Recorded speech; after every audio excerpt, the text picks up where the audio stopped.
नमस्कार मंडळी. महाराष्ट्राच्या हवामानाबद्दल सध्या खूप चर्चा सुरू आहे नाही का? पाऊस पडणार का, गारपीट होणार का, अशा अनेक प्रश्नांनी मनात गोंधळ उडाला असे. पण काळजी करू नका. आज आपण हवामानशास्त्रज्ञ माणिकराव खुळे यांच्या विश्लेषणाच्या आधारे हे सगळे गैरसमज दूर करणार आहोत आणि खरी परिस्थिती काय आहे हे सोप्या भाषेत समजून घेणार आहोत. आजकाल बघितलं तर सोशल मीडियावर काय चाललंय, पाऊस येणार, गारपीट होणार, अरे बापरे, एल निनोचा धोका आहे. या सगळ्या चर्चांमुळे आपल्या मनात एक भीती बसली आहे. पण खरंच यात तथ्य किती आहे? चला, आज आपण या सगळ्या अफवांना बाजूला सारून थेट खरी माहिती काय आहे ते समजून घेऊया. पण हो, पुढे जाण्याआधी एक महत्त्वाची गोष्ट. जर तुम्हाला अशीच खरी आणि शास्त्रीय माहिती सोप्या भाषेत हवी असेल तर आपल्या कृषी साथी चॅनलला आत्ताच सबस्क्राईब करा. म्हणजे काय होईल की असा कोणताही महत्त्वाचा अपडेट तुमच्याकडून सुटणार नाही. बरं, तर मग येऊया आपल्या सगळ्यात पहिल्या आणि महत्त्वाच्या प्रश्नाकडे. पुढच्या आठवड्यात पाऊस पडणार आहे का, की फक्त ढग येऊन निघून जाणार आहेत? पाहूया. तर बघा, 11 ते 14 जानेवारी हा जो काळ आहे ना, तो थोडा महत्त्वाचा आहे. यातही विशेषतः 12 आणि 13 तारखेला आकाशात ढग जमा झालेले दिसतील.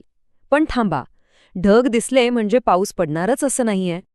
तर होतंय काय की बंगालच्या उपसागरावरून बाष्प येतंय आणि त्यामुळे खान्देश, नाशिक, नगर, सातारा, सांगली आणि कोल्हापूर या पट्ट्यात ढगाळ वातावरण तयार होतंय. पण, आणि ही सगळ्यात महत्त्वाची गोष्ट आहे, ढग असले तरी पावसाची शक्यता मात्र जवळजवळ 0 आहे. त्यामुळे घाबरून जाण्याचं काहीही कारण नाही. ठीक आहे, पाऊस नाही. पण मग दुसरा प्रश्न लगेच मनात येतो.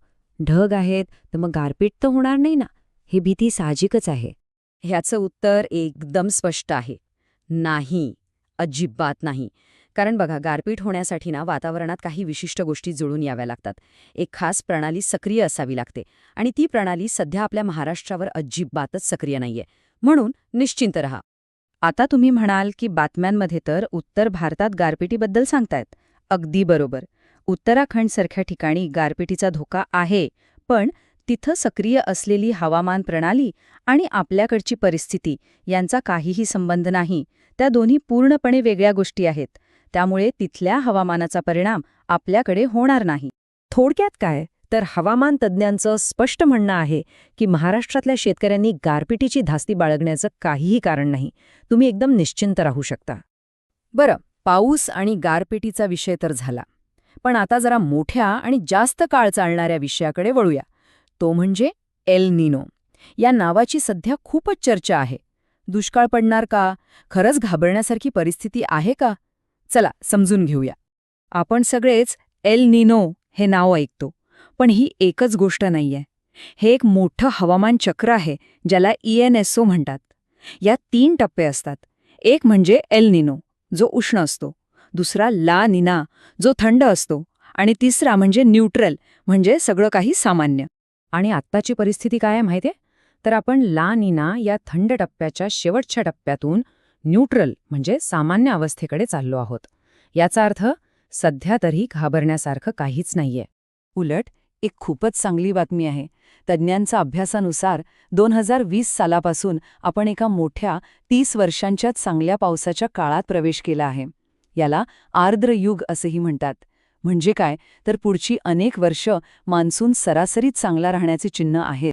म्हणूनच हवामान तज्ज्ञ अगदी आत्मविश्वासाने सांगतायत की येणारा मान्सून तर चांगला असेलच, पण 2026चा मान्सून सुद्धा चांगलाच असणार आहे. त्यामुळे एल निनोची भीती बाळगू नका. चला, आत्तापर्यंत आपण काय काय नकोय म्हणजे पाऊस, गारपीट, दुष्काळ या सगळ्या चिंता दूर केल्या. आता काय चांगलं घडतंय त्याबद्दल बोलूया. आणि ती चांगली गोष्ट म्हणजे सध्याची थंडी, जी आपल्या पिकांसाठी अक्षरशः वरदान ठरते. सध्या जर आपण महाराष्ट्रातलं किमान तापमान पाहिलं तर ते साधारणपणे 7 ते 12 अंश सेल्सिअसच्या घरात आहे. आणि हे तापमान म्हणजे रब्बी पिकांच्या वाढीसाठी अगदी परफेक्ट आहे, एकदम आदर्श. आणि ही जी मस्त थंडी आहे ना, ती मार्चच्या मध्यापर्यंत टिकून राहण्याची शक्यता आहे. याचा फायदा काय, तर गहू, हरभरा यांसारख्या पिकांना पूर्णपणे वाढायला, परिपक्व व्हायला वेळ मिळेल. दाणा चांगला भरेल, ज्याला आपण पोसणं म्हणतो. एवढंच नाही तर द्राक्ष आणि डाळिंबाच्या बागांसाठी सुद्धा हे हवामान एकदम उत्तम आहे. बरं, मग या सगळ्यात चांगल्या हवामानाचा आपण शेतकऱ्यांनी फायदा कसा घ्यायचा? आपल्या रोजच्या शेतीच्या कामात याचा नेमका काय अर्थ होतो? आपण काय केलं पाहिजे? तर बघा, 3 महत्वाच्या गोष्टी आपण लक्षात ठेवू शकतो. पहिलं म्हणजे आत्मविश्वासाने पिकांची काढणी करा. पाऊस नाही, गारपीट नाही, त्यामुळे कसलीच भीती बाळगू नका.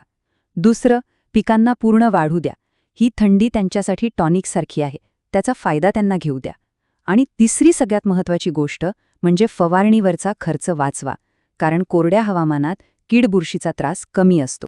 म्हणजे सगळं सारं एकत्र करून पाहिलं तर एक गोष्ट स्पष्ट होते, महाराष्ट्रातल्या शेतीसाठी सध्याचं हवामान प्रचंड सकारात्मक आहे. चिंता करण्यासारखं काही नाही, उलट परिस्थिती पूर्णपणे आपल्या बाजूनी आहे. तर मग आता जाता जाता एक विचार करूया. हवामान तर आपल्या बाजूने आहे, मग या अनुकूल परिस्थितीचा फायदा घेऊन आपण आपल्या शेतीत विकासासाठी कोणती नवीन संधी शोधू शकतो? काय नवीन प्रयोग करता येईल? आपल्याला काय वाटतं याबद्दल कॉमेंट्समध्ये नक्की सांगा. आणि हो, जाता जाता कृषी साथी चॅनलला सबस्क्राईब केलं नसेल तर नक्की करा. पुन्हा भेटूया नव्या माहितीसोबत. धन्यवाद.